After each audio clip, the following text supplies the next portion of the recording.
ഖുർആൻ ഉമ്മമാരെ ഉണർത്തിയത് എത്ര കൃത്യമായിട്ടാണ് നമുക്ക് ബോധ്യപ്പെടുന്നില്ലേ? അന്യ പുരുഷന്മാര് അന്യ സ്ത്രീകളോട് സംസാരിക്കുമ്പോ, എന്തെങ്കിലും കാര്യങ്ങൾ ചോദിക്കുമ്പോ എങ്ങനെ മറുപടി പറയണം? വഖുൽന ഖൗലം മഅറൂഫാ. നേരത്തെ മറിയം ബീവി റളിയല്ലാഹു അൻഹ പറഞ്ഞതുപോലെ കൃത്യമായി ശരിക്കുള്ള നന്മയുള്ള വാക്ക് പറയണം. ഫലാ തഖ്ളഅന ബിൽ ഖൗൽ. കൊഞ്ചിക്കുഴഞ്ഞ് സംസാരിച്ചുകൂടാ. വിധേയപ്പെട്ട രീതിയിൽ ഒരു വാക്കും പറയരുത്. അങ്ങനെ പറഞ്ഞാൽ ഖൽബില് രോഗമുള്ള ആള് ആശിച്ചു പോകും. വർത്താനം പറയാൻ പറ്റിയ പെണ്ണാണ്, പിറ്റേന്നും അതേ നേരം നോക്കി വിളിക്കാൻ തുടങ്ങും. ആണുങ്ങളില്ലാത്ത ഭർത്താക്കന്മാരില്ലാത്ത നേരത്ത് കോളുകൾ വരും. അറിയാതെ സംസാരത്തിൽ വീണുപോകും. ആദ്യഘട്ടത്തില് സംസാരമാണ്, പിന്നെയോ പിന്നെ ദർശനമാണ്, പിന്നെയോ പിന്നെ സ്പർശനമാണ്. പിശാച് ഒരാണും പെണ്ണും ചെറിയൊരു ടച്ച് ഉണ്ടായി കഴിഞ്ഞാൽ ഹബീബ് മുഹമ്മദുർ റസൂലുള്ളാഹി സ്വല്ലല്ലാഹു അലൈഹി വസല്ലമ തങ്ങൾ പറഞ്ഞു, മൂന്നാമനായി വർത്തിക്കുന്ന ആള് ശൈത്താനാണ്. അവൻ ബാക്കിയുള്ളതിന് വേഗത കൂട്ടും.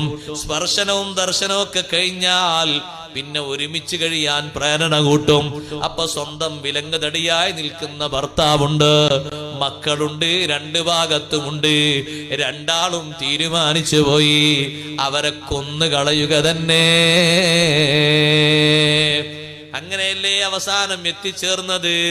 പല ദുരന്തങ്ങളും സാക്ഷിയായത് അങ്ങനെയല്ലേ സഹോദരങ്ങളെ? എന്തിനാ ഭർത്താവിനെ കൊന്നത്? മറ്റൊരാളുമായിട്ട് ചെറിയൊരു ബന്ധത്തിലുണ്ട്, അയാളെ കൂടെ ജീവിക്കാൻ താല്പര്യപ്പെട്ടു. അയാൾ ഒരു ദിവസമെങ്കിലും ചെലവ് നടത്തിയിട്ടുണ്ടോ? ഇല്ല. ഏതെങ്കിലും ഒരു നിലക്ക് ചെലവ് നടത്തിയ ആളാണോ? അല്ല. ഏതെങ്കിലും ഒരു നിലക്ക് സഹായിച്ച ആളാണോ? അല്ല. ഒരു മിനിറ്റ് കിന്നാരത്തിന്റെ പേരില് ജീവിതം തന്നെ തകർന്നുപോയി. നന്നായി സൂക്ഷിക്കാനാ ഖുർആൻ പറയുന്നത്. അതുകൊണ്ടാണ് അങ്ങനെ ഓർമ്മപ്പെടുത്തിയത്.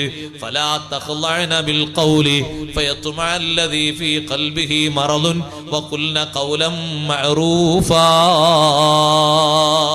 നല്ല വാക്ക് മാത്രം പറഞ്ഞുകൊണ്ട് നിർത്തിയേക്കണം. അതിന്റെ അപ്പുറവും ഇപ്പുറവും പറയണ്ട. ഫോൺ കോൾ വന്നു. ഭർത്താവ് അപ്പുറത്ത് റൂമിൽ വിശ്രമിക്കാണ്. ഫോൺ അങ്ങനെ റിങ് ചെയ്യുന്നു.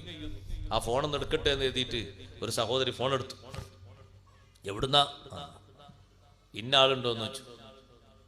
കുറച്ച് കഴിഞ്ഞിട്ട് വിളിച്ചോളൂ, ചെറിയൊരു തിരക്കിലാണ്, കട്ട് ചെയ്താൽ മതി. വിശ്രമത്തിലാണ്, പിന്നെ വിളിച്ചോളൂ. പാകത്തത് പറഞ്ഞാൽ മതി. കുളിക്കാണ്, പിന്നെ വിളിച്ചോളൂ. ബാത്റൂമിലാണ്, പിന്നെ വിളിച്ചു. പറയേണ്ടത് പറഞ്ഞാൽ മതിയല്ലോ. ഭക്ഷണം കഴിക്കാണ്, കുറച്ച് കഴിഞ്ഞ് വിളിച്ചോളൂ. ആ പറഞ്ഞ കൂട്ടത്തിൽ നിങ്ങൾ ആരാണ്? നിങ്ങൾക്കെന്താ ജോലി? നിങ്ങളെ പേരെന്താണ്? ഭാര്യ മക്കളൊക്കെ ഉണ്ടോ? നല്ല സുഖാണോ ജീവിതം? ഹാപ്പിയാണോ? ഇതൊക്കെ ചോദിച്ചാൽ അപ്പുറത്തിരിക്കുന്ന ആള് ഈ സംസാരങ്ങൾക്കൊക്കെ പിശാച്ചപ്പുറത്ത് കുയലൂത്ത് നടത്തി പ്രേരിപ്പിക്കുന്ന ഒരാളാണെങ്കിൽ പിന്നെയും പിശാച്ചിന്റെ സമ്മർദ്ദം വരും. അതേ സമയം നോക്കി വിളിക്കാൻ, പിന്നത് കാണാൻ, പിന്നെ ബാക്കിയുള്ള രംഗങ്ങൾക്ക് അല്ലാഹു കാത്തുരക്ഷിക്കട്ടെ.